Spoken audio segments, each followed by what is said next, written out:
¿Ahí se escucha? ¿Ahí no se escuchan? Se escucha un poco bajito, pero sí.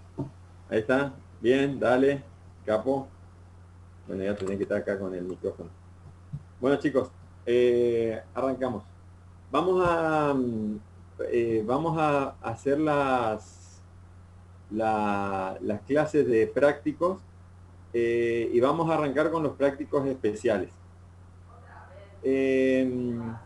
Los prácticos especiales son aplicaciones eh, de problemas que nosotros consideramos que pueden llegar a tener en la vida profesional eh, o algunos de manera similar y que estimamos no podían ser resueltos por los conocimientos que habíamos adquirido hasta ahora, antes de nuestra asignatura, antes de los conocimientos de elasticidad que tenemos ahora.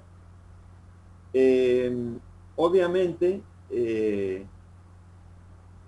son casos que se abordan a través de soluciones analíticas o soluciones aproximadas, eh, pero sin el uso de computadoras.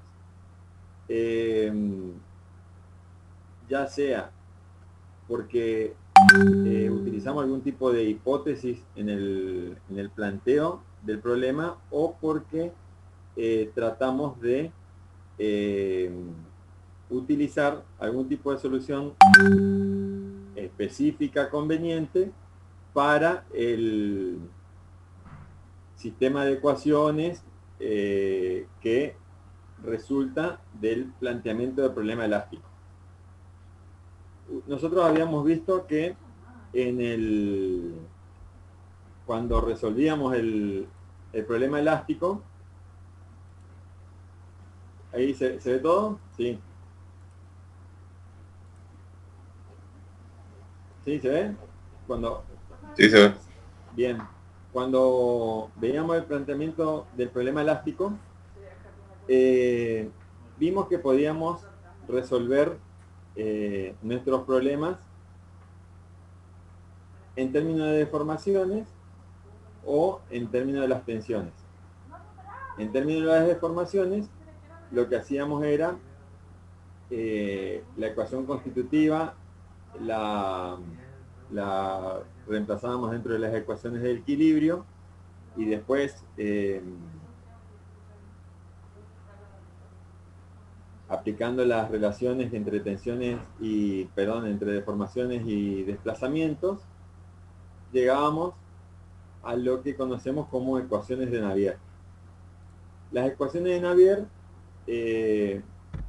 las podíamos resolver de acuerdo al tipo de problemas que teníamos según nuestro sistema de coordenadas que adoptemos para una solución más sencilla o más apropiada.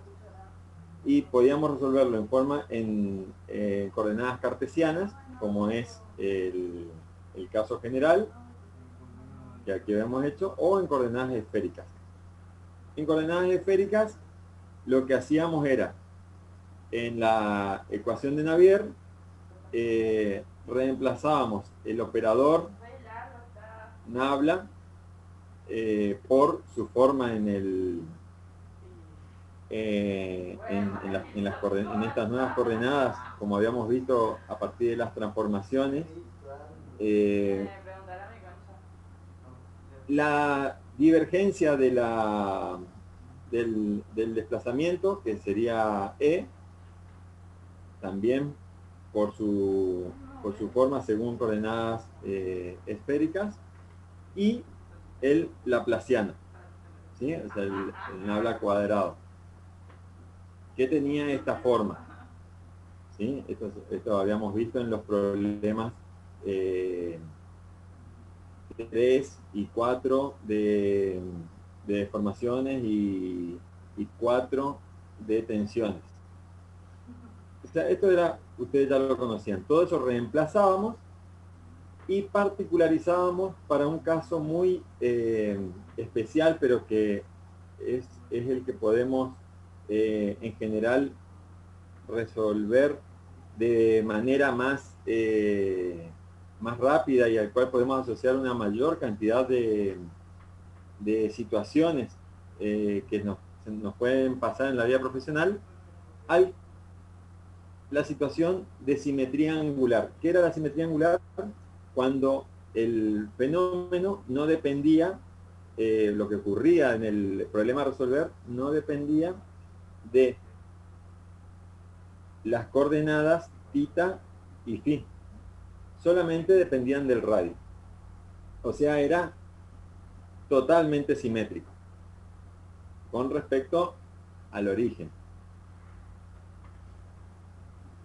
Si resolvíamos para ese caso especial, sacábamos la parte de Nabla, de la divergencia de U y del laplaciano y reemplazábamos y teníamos una formulita que era, podríamos decir que era esta, que es la ecuación de Navier para coordenadas polares esféricas simétricas.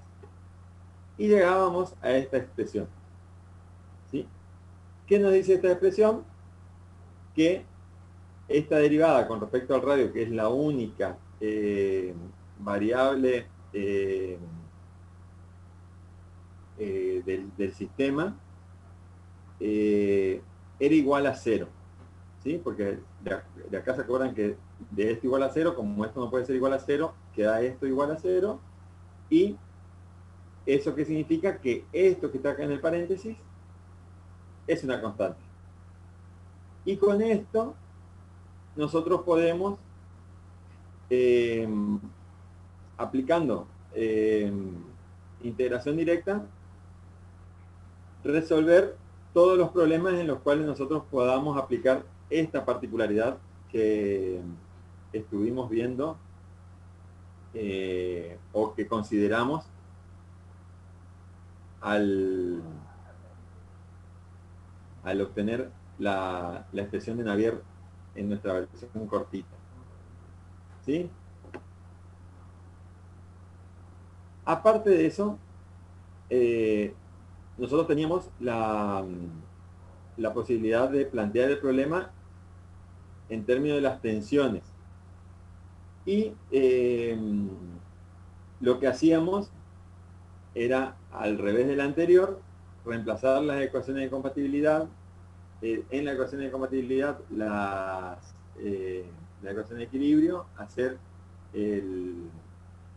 aplicar las condiciones de borde, y teníamos estas ecuaciones que eran las de Beltrami y Mitchell.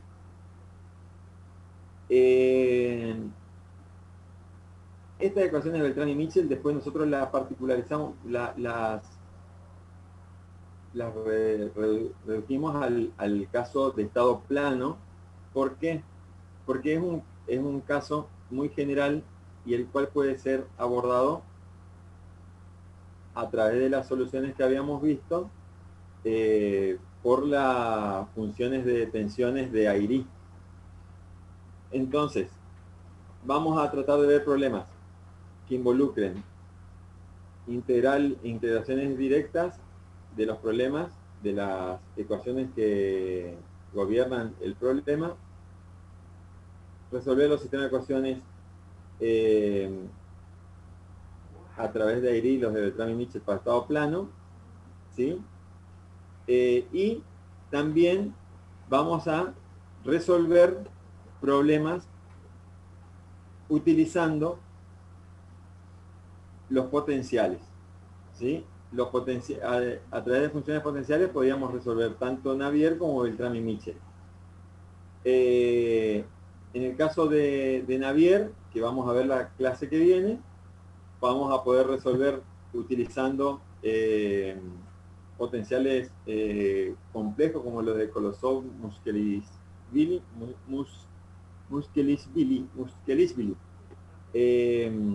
o funciones como la de Cauchy-Riemann o las de Popkovich-Neuber. Todo esto vamos a ver la clase que viene. En esta clase vamos a tratar de resolver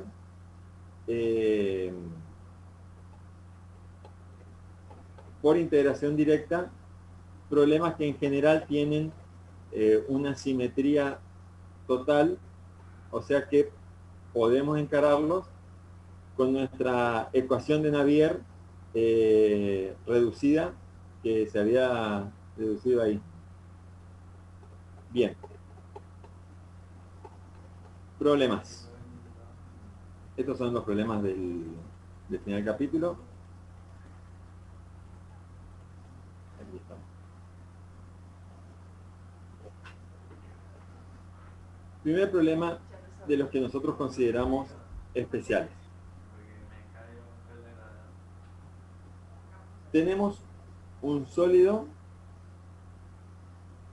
que consideramos infinito, dentro del cual hay una cavidad esférica, y en esa cavidad esférica hay una presión, ¿sí? O sea,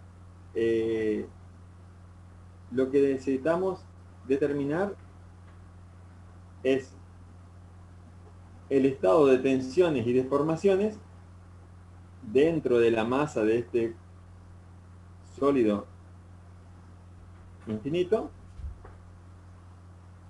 que tiene una presión aplicada dentro de una cavidad, ¿sí? O sea, la cavidad ejerce una presión en todo el sólido. Este problema puede ser un fenómeno natural a través del congelamiento, o sea, la expansión de una cavidad por congelamiento o por alguna transformación química, o también puede ser inducido por alguna práctica, como puede ser la inyección de materiales para fundación, para fracking, para lo que sea, y nosotros necesitaríamos saber el desarrollo o la evolución del campo tensional y deformacional para verificar la estabilidad de nuestro continuo, o para determinar la presión que deberíamos ejercer para poder producir algún efecto que nos interese, ¿sí? Bien.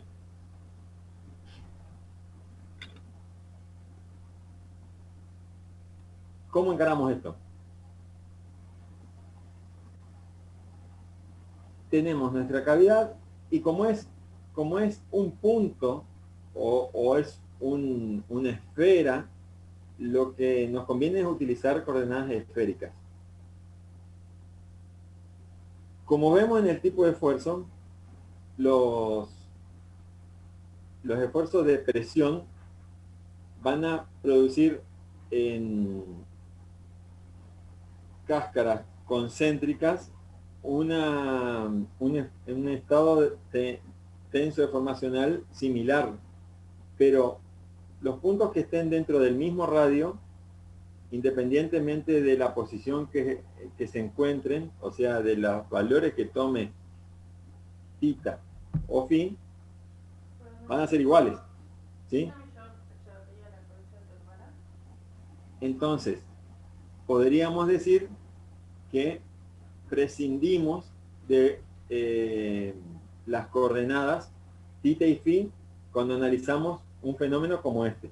Entonces se nos reduce todo a un problema unidimensional.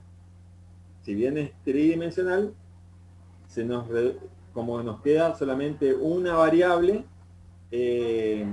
todo el fenómeno lo podemos modelar a partir de conocer la variación de las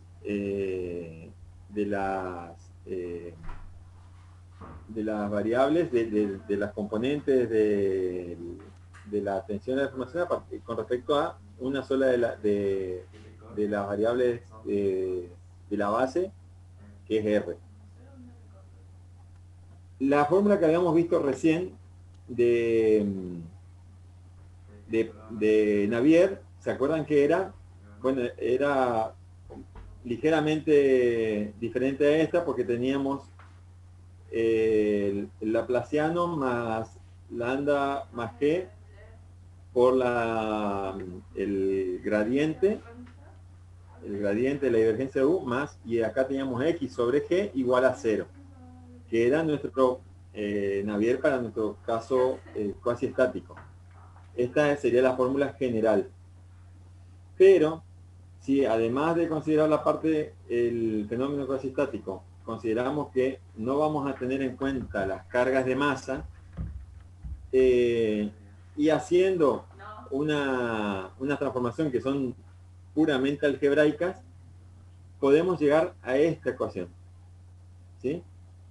Esta ecuación que está acá es la misma ecuación de Navier, nada más que no consideramos ningún componentes de aceleración ni componentes de carga debida a la masa.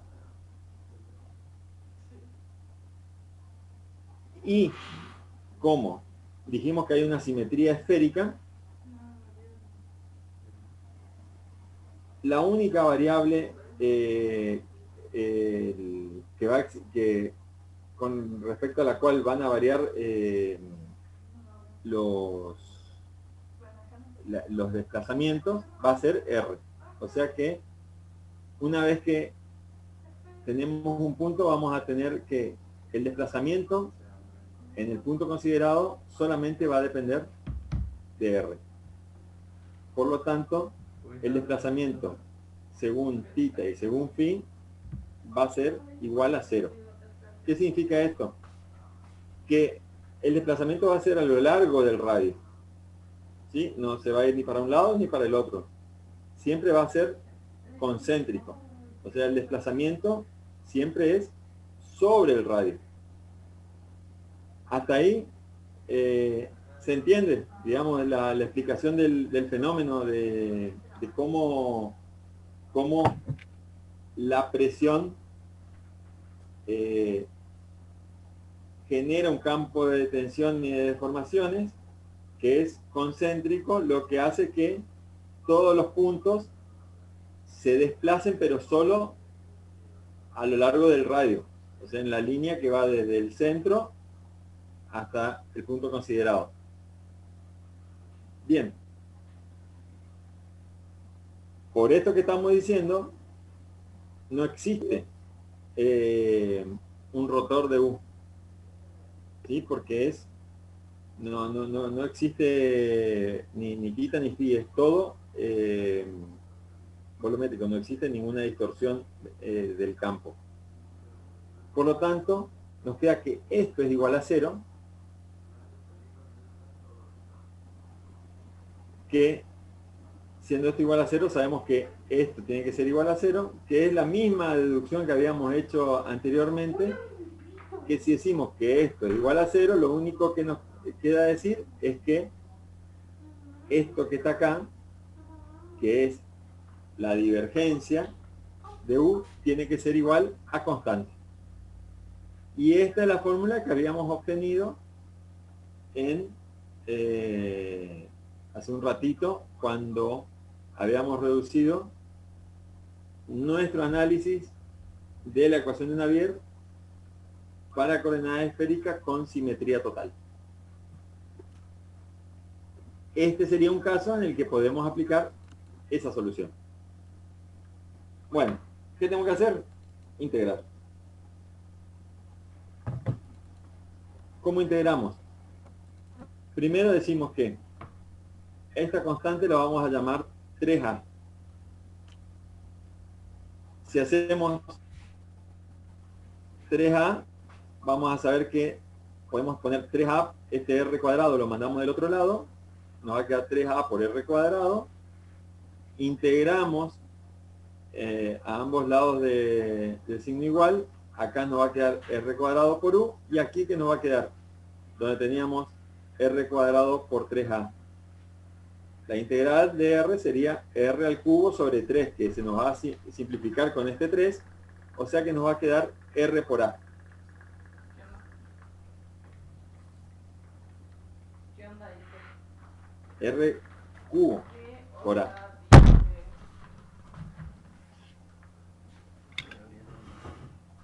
A ver, sería R cubo sobre 3, claro, R sobre A. Cuando esta R que está acá multiplicando a U la mandamos dividiendo, nos queda R por A más, cuando integramos nos quedó una constante de integración que la llamamos B sobre R cuadrado. Entonces, esta es la formulita de el campo de desplazamientos. O sea, nosotros podemos conocer el desplazamiento en cualquier punto a partir de resolver esta formulita. Fíjense una cosa. Hasta acá, nosotros lo único que dijimos fue que nuestro fenómeno tenía simetría total. Pero todavía no hablamos de el caso particular que estamos por ver ahora. ¿Qué significa eso? Que de acuerdo al caso que nosotros estemos estudiando, es que vamos a determinar las constantes de integración planteando condiciones de contorno del sistema que estemos analizando. Sabemos que la deformación radial va a ser la variación de esto con respecto a R, que termina siendo A menos 2B sobre R cubo, y el épsilon circunferencial tendría que ser UR sobre R, que es igual a A más B sobre R cubo. Esto hace que tengamos tensiones radiales y circunferenciales. Nosotros vamos a tener tensiones radiales por el fenómeno que decimos del gradiente de desplazamientos en el sentido radial que vimos que tenemos. Pero a su vez, ese gradiente nos va a generar tensiones en los otros sentidos por Poisson que van a ser estos tabos que están acá. Yo lo considero ya como mi mascota, quiero que lo sepas. Ahora bien, todo quedó en función de R y de A y de B. A y B van a salir a partir, o se van a obtener a partir de plantear las condiciones de borde. ¿Qué condiciones de borde podemos plantear acá? Una condición de borde, podríamos decir que como esto es un sólido infinito, la tensión generada dentro de la cavidad se va a ir distribuyendo a lo largo de todo el sólido, y cuando analicemos la tensión producida debido a la presión en la cavidad a una distancia infinita, sabemos que la tensión radial va a ser igual a 0. O sea que este tau sub R en el infinito va a ser igual a 0. Y también sabemos que este tau sub R en el otro extremo, que es donde consideramos que empieza nuestro sólido infinito, que es cuando R vale A, vale menos P0. ¿Sí? Porque tiene que equilibrarse con la presión interior. De aquí es que podemos obtener, primero, que A es igual a 0,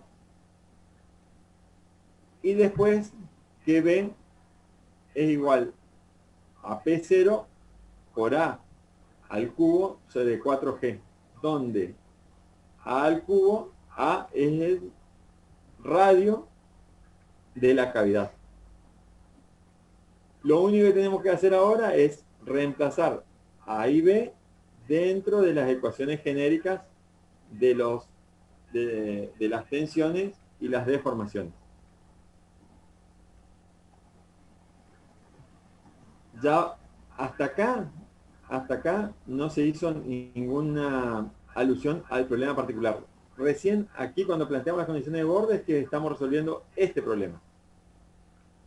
Bien, reemplazando nos quedan estas ecuaciones. O sea, ¿qué quiere decir esto? Que si yo me paro en cualquier punto del sólido infinito, sabiendo el radio de ese punto, puedo calcular todo, porque la única variable que tengo es R. A es el radio de la cavidad, P0 es la presión interna bueno, y R es la posición. O sea que vemos cuál es la variación que tienen las deformaciones y las tensiones internas. Bien, hasta acá, chicos, ¿alguna pregunta?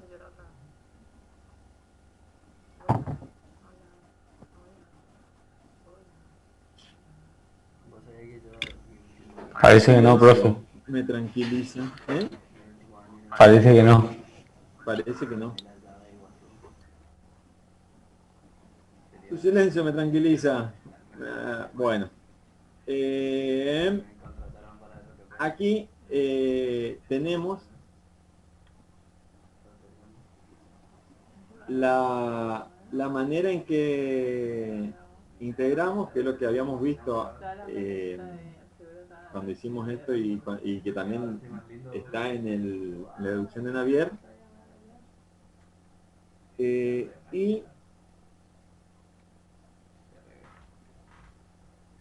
cómo obtenemos tau R y tau theta de acá, digamos.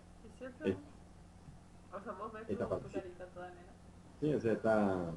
Sí, era, por favor. Es un paso algebraico, pero está ahí detallado. Y ya está corregido, acá faltaba un lambda epsilon phi. Bueno, ¿qué piden resolver? Dice, determinar los tensores de tensión y de deformación para valores de una presión interna de 1100 newton por milímetro cuadrado y un radio, una cavidad de radio 10 milímetros. Y nos piden que grafiquemos en forma normalizada para una relación entre PR y P0 y R sobre A.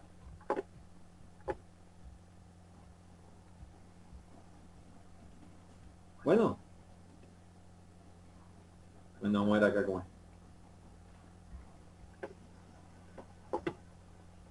Este era nuestro problema. Nosotros ahora tenemos reducido a resolver esto solamente. Lo único que queremos ver es cómo varía. Y fíjense que PR varía desde una relación R sobre A igual a 1, que sería cuando R es igual a A, digamos, que es donde empieza nuestro continuo, vale menos 1, porque es una tensión de compresión, hasta, fíjense, cuando tengo una relación de 5, 0,008. Prácticamente desaparece cuando tenemos una relación de 5 radios. Que 5 radios, fíjense, nosotros tenemos un radio de 10 milímetros. A los 50 milímetros ya prácticamente desapareció nuestra tensión en comparación con la presión aplicada. ¿Sí? Y ustedes acá pueden observar cómo cae fuertemente, ya prácticamente cuando estamos al doble del radio, ya no es del 10%. A ver, cuando tenemos el doble del radio, fíjense, 12,5% tenemos de la presión. ¿Por qué? Porque la esfera tenemos el radio al cubo. Entonces, a medida que el radio avanza, como está el cubo, tenemos una variación fuertísima que prácticamente acá en 4 ya tenemos 0,016, o sea, un 1,6%. La tensión es el 1,6% de la aplicada. O sea, la presión radial es el 1,6% de la presión aplicada. Y si queremos ver la circunferencial, es la mitad, ¿sí? Porque al ser simétrico, nosotros vamos a tener una presión de compresión radial y vamos a tener las presiones de tracción, ¿sí? Porque es como un globo que lo estamos inflando y todas nuestras capas tienen tensión de tracción en cada una de las circunferencias. Pero fíjense que como no tenemos distorsión, no hay tensiones de corte, no hay cizalla.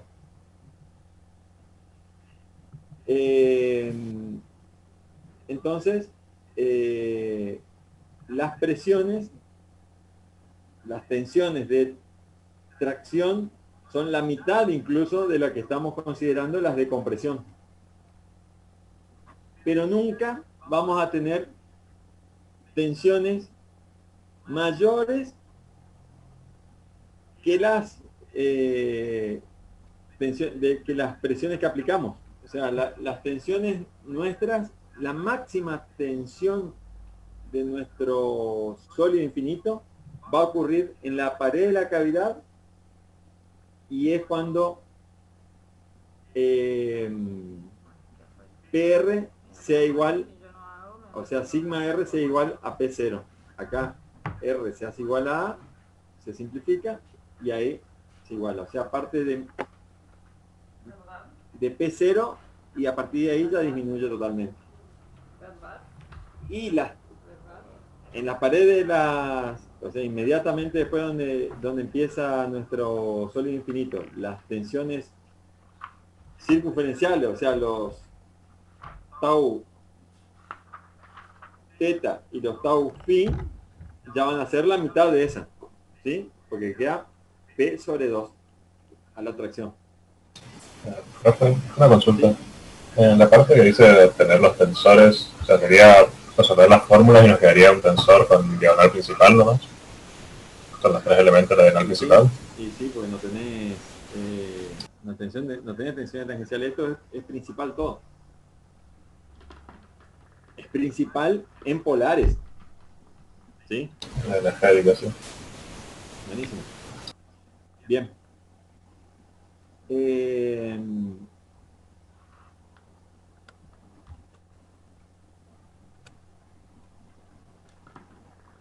Y dice, observar que no dependen del módulo.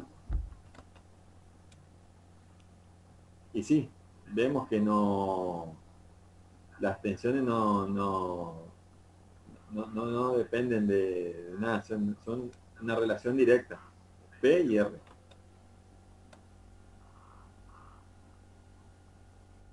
Tensiones en un recipiente esférico de pared gruesa. Ahora es como que dice, el problema de la esfera hueca en paredes gruesas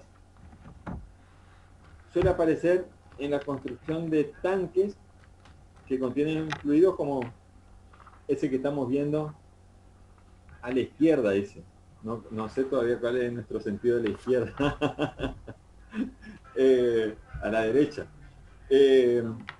Vamos a considerar el caso en que esa esfera está cargada externamente con una presión P2 e internamente con una presión P1. Y vamos a tratar de resolver. Acá que vemos que nuestro fenómeno es totalmente axial, totalmente simétrico, similar al anterior, digamos, igual a este. O sea que todo esto que vinimos haciendo hasta acá sirve para nuestro ejercicio nuevo, ¿sí? Porque las presiones, al ser radiales, tanto la interna como la externa, tenemos un fenómeno parecido a este que estamos acá. Es como que si a este le hubiésemos recortado otra cavidad y hubiese quedado un casquete ahí esférico, y de hincha que somos también le metimos presión por afuera. Que acá en realidad hay un poquito un fenómeno de eso, porque cuando consideramos una porción del sólido, por una cuestión de equilibrio consideramos presiones de afuera. Nada más que acá, en los tanques esféricos, nosotros podemos prescindir de esa presión externa o tenerla, ¿sí? Puede ser. Entonces, ¿qué tendríamos que hacer? Tendríamos que venir a esta formulita, a estas formulitas, donde tenemos epsilon, tau, y tenemos A y B,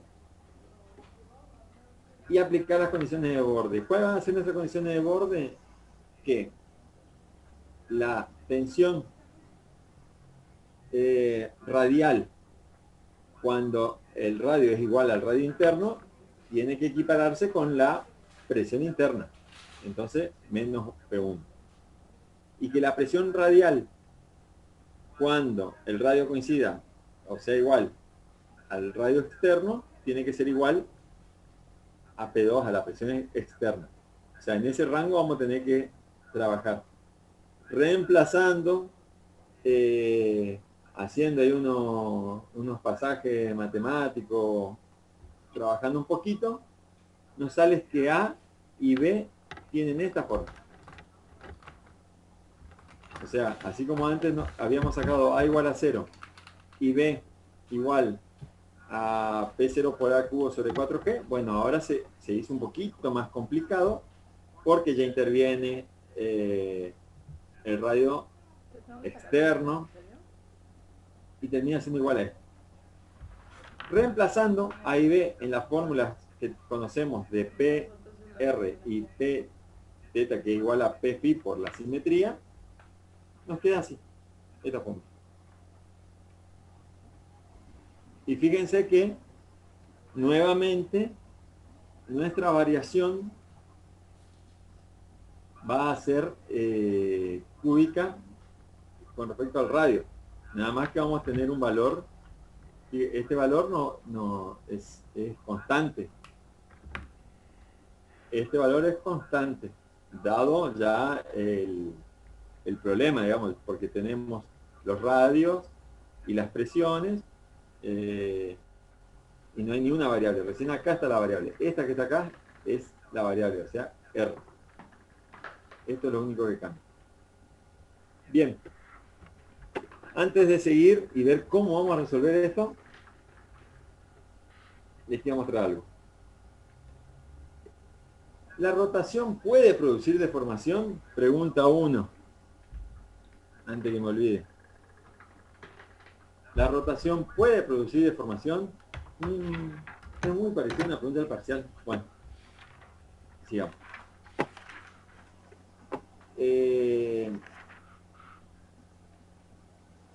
¿Qué nos pide este problemita? Dice, se desea predimensionar un tanque de almacenamiento de gases que tiene una presión interna de 55 meganewton metro cuadrado y se ha determinado una resistencia máxima a tracción de 83 megapascales, y sabiendo que la tensión máxima es la tensión circunferencial en el interior, pues ya nos dice todo, y que el radio interior en metros es 2, calcular cuál es el espesor necesario para soportar la mencionada solicitación. Primero, nosotros podríamos haber determinado que la tensión máxima es la circunferencial en el interior. Y hagamos un análisis. ¿Qué tenemos? Solamente presión interna. O sea que la presión externa, o sea la P2, no existe. Por lo tanto, este término desaparece. Este término desaparece. Podríamos sacar factor común acá P1 sobre R y R2 menos R1 y nos quedaría 1 menos y el producto de esto. Y como, ¿dónde va a ser mayor? Estas dos, ¿dónde van a ser mayor? Donde R al cubo sea menor. O sea, en el interior. Hasta ahí todo bien. Pero acá vemos que este está restando y este está sumando. O sea que, entonces, la tensión circunferencial es la que nos va a dar nuestro límite, o sea, nuestra máxima tensión, y sobre la cual vamos a tener que dimensionar. Cuando nuestra tensión en la circunferencia interior alcance, nuestra tensión circunferencial en el radio interno alcance al admisible, hasta ahí llegó. Ahora bien, fíjense qué interesante, porque no tenemos el radio 2. El radio 2, ¿de qué depende? Del espesor. Es el radio 1 más el espesor. O sea que nosotros deberíamos, si quisiésemos resolver esto, decir que esta presión es igual a la admisible, que este radio es igual a 2, que esta presión 1 es igual a 83 meganewton, que este radio 2 en realidad va a ser el radio 1 más el espesor, y deberíamos despejar el espesor. Pero ¿saben qué? Resulta que esto es una licitación que cierra esta noche y ustedes de alguna manera tienen que elevar un presupuesto, así que van a tener que hacer un predimensionado y no tienen tiempo de ponerse a despejar en esa ecuación trambólica el espesor. Bueno, ¿qué hacemos? Vamos al Excel.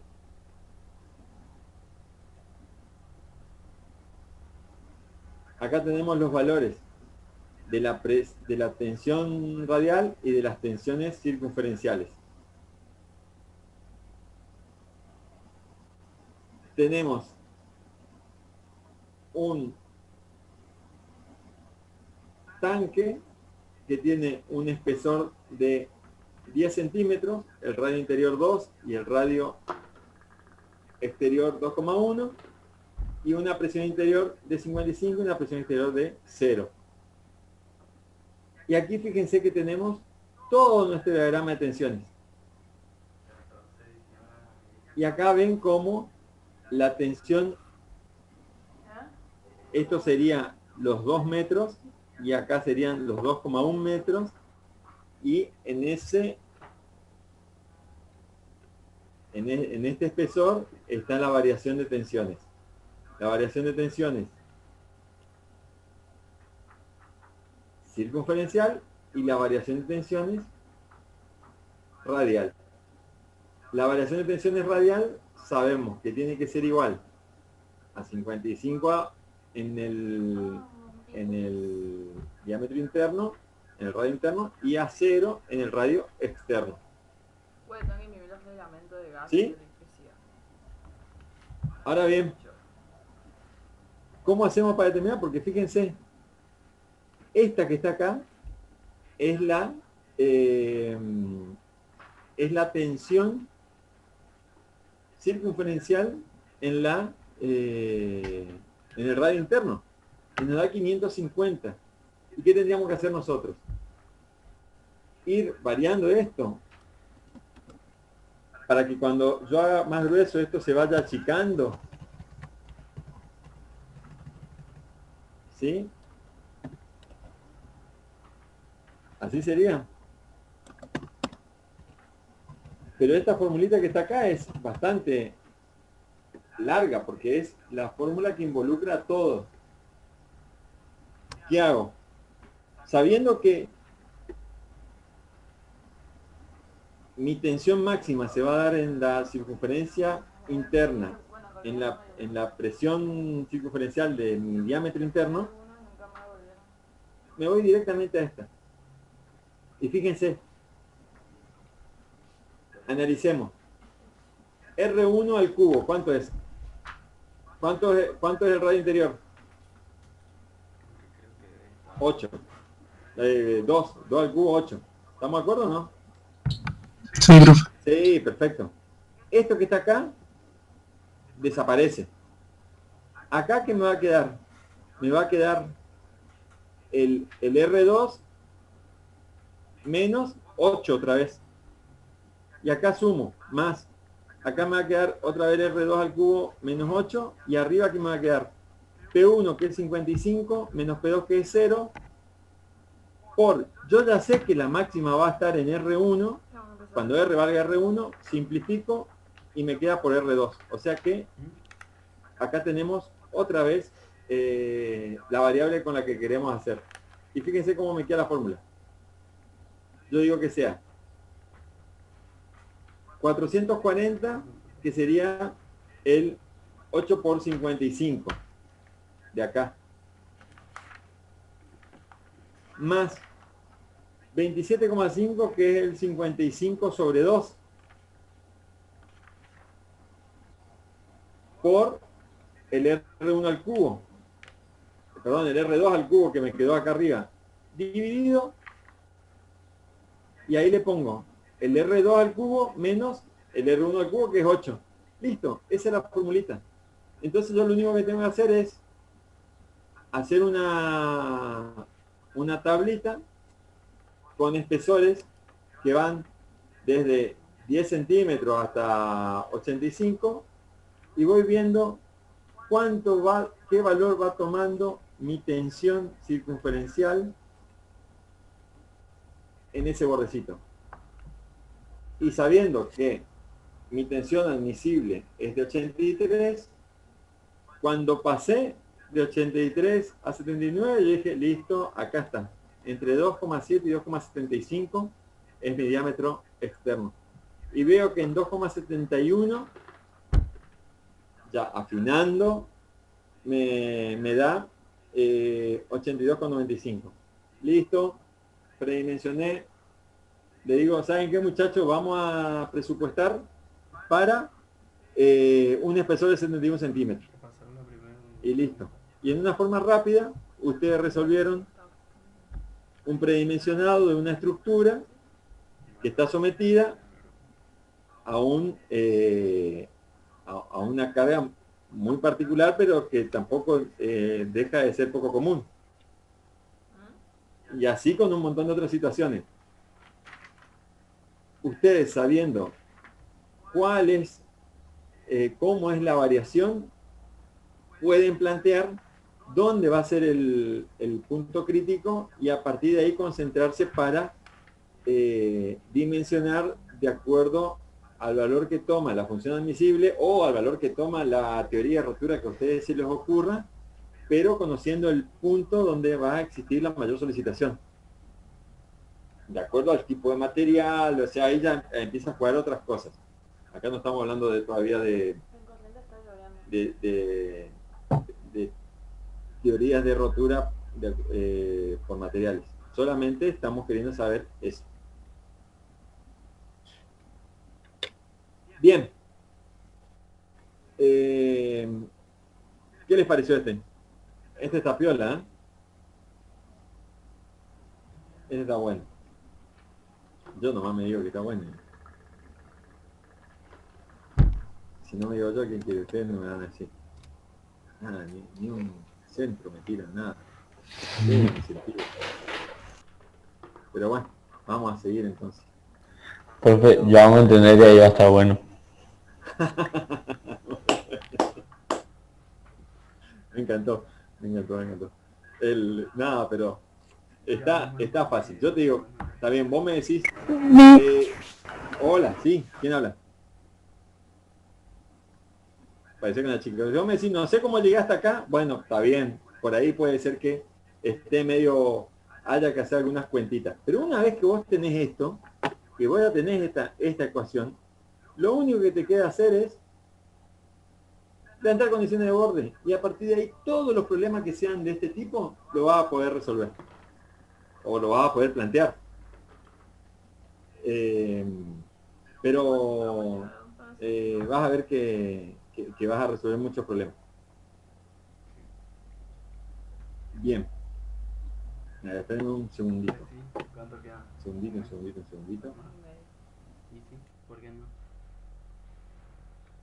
Primera pregunta.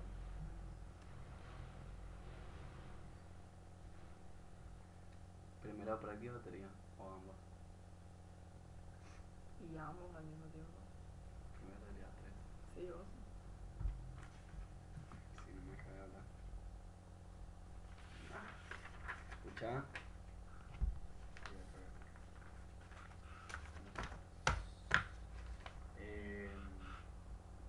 Tenés que hacer un ejercicio cada uno y después empezar con mayor Sigamos. Bueno, Bueno, a ver qué tenemos. Concentración de tensiones en torno a una esfera inmersa cada uno. en un sólido Cualquier cosa, infinitamente grande. lo mismo con la segunda parte. ¿Qué sería este caso? Final, más al final. Bueno, esta tarde o... Sería exactamente al revés del otro. Esperamos un segundito, por favor. Vamos a meterle. Que si no le metemos, no hay apunte de instalación y no hay nada. No hay apunte. ¿Es cierto?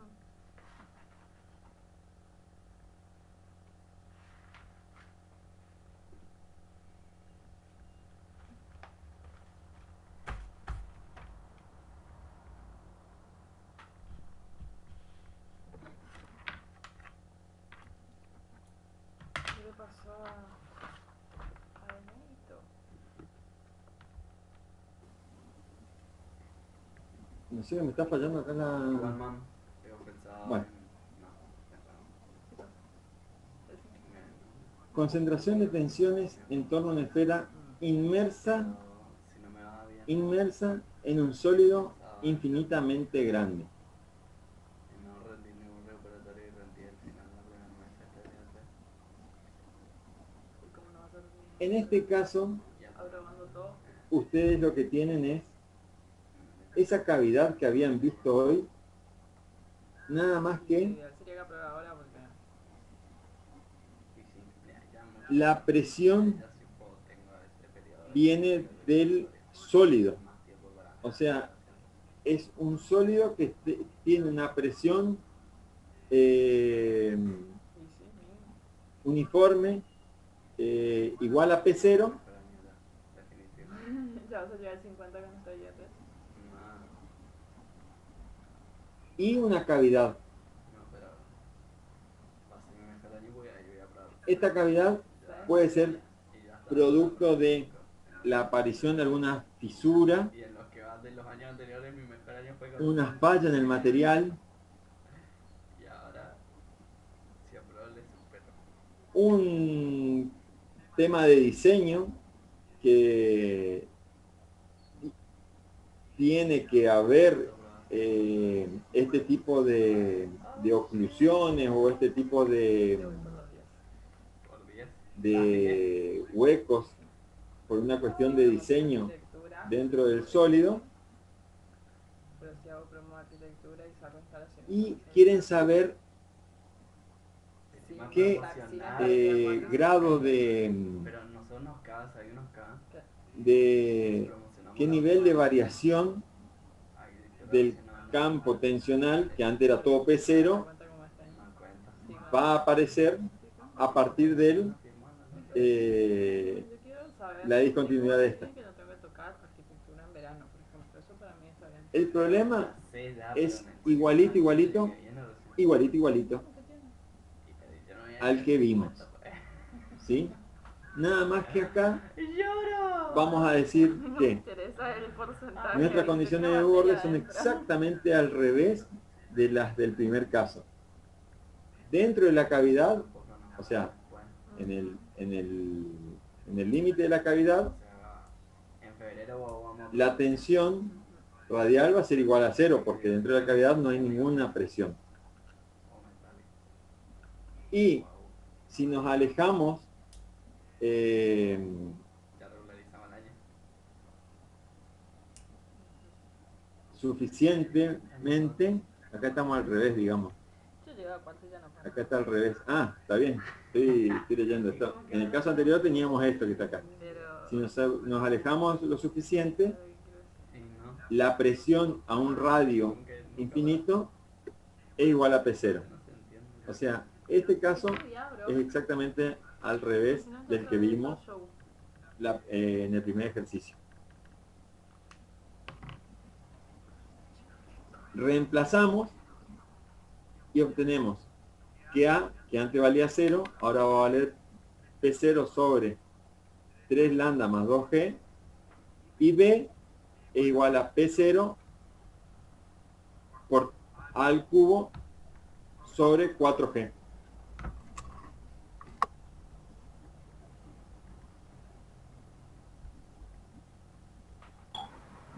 Profe, ¿podría repetir qué era A y B?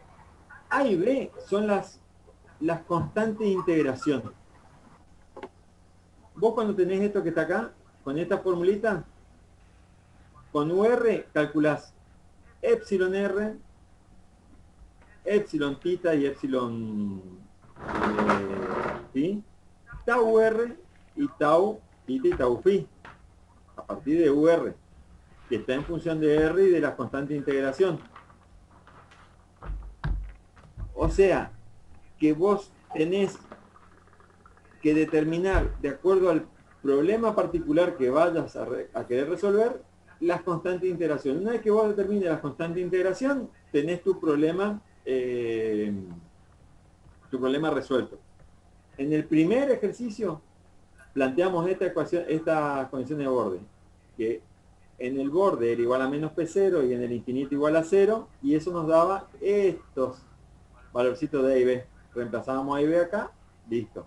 En el segundo caso es más complicadito porque teníamos la presión interna igual a P1 y la presión externa igual a P2 y despejábamos estos dos valores de A y B. Reemplazábamos y teníamos presión radial igual a esto y presión circunferencial igual a esto. Ahora planteamos las condiciones de contorno de que en A es igual a 0 y que en infinito igual a P0, y obtenemos estos valores de A y B que colocamos dentro de las ecuaciones y nos quedan estas ecuaciones que están acá. Que tau R es igual a P0 por 1 menos A cubo sobre R cubo, y que tau tita es igual a tau phi, las circunferenciales, igual a P0 por 1 más A al cubo sobre 2 R al cubo. Que si queremos ver nuestras condiciones de contorno, fíjense, tau R, cuando R vale A, esto se anula, o sea que tau R es 0. Y cuando R es muy grande, esto se anula, o sea que tau R igual a P0. ¿Se entendió? Profe, y lo de la forma de la cavidad, como uno sabe, pues, porque datos no, ¿Cómo? la forma que tiene la cavidad. No, la forma de la cavidad esférica es para que nosotros podamos plantear nuestra simetría total. Si vos tenés la cavidad de otra forma, no podrías... Ya no se puede aplicar más todo esto. ¿Cómo? Ya no se puede aplicar más todo esto. Sí, Bueno, a decir verdad, vos podés aplicar formulaciones derivadas de esta si tenés una cavidad elíptica. O sea, la podés irte un poquito más en el análisis. Si vos después buscás las fórmulas de Shelby con SSH y B larga, Y, Shelby con Y, Shelby desarrolló la formulación para elipsoides. Y después esa misma formulación es la que se utilizó para asimilar los elipsoides a cualquier otra forma y se aplicaron los límites y es la base de la micromecánica. Cuando vas a hacer micromecánica, que es un área de la mecánica, lo que haces es una homogeneización de un material que puede estar formado por varios componentes que en general son componentes que están dentro de una matriz, como podría ser el hormigón, como podría ser una fibra dentro, o sea, esos, ¿cómo se llama? Esas fibras de alta resistencia dentro de una matriz de polímero. Y como vos no estás en condiciones de analizar el comportamiento individual de cada uno de los materiales porque querés obtener una característica específica,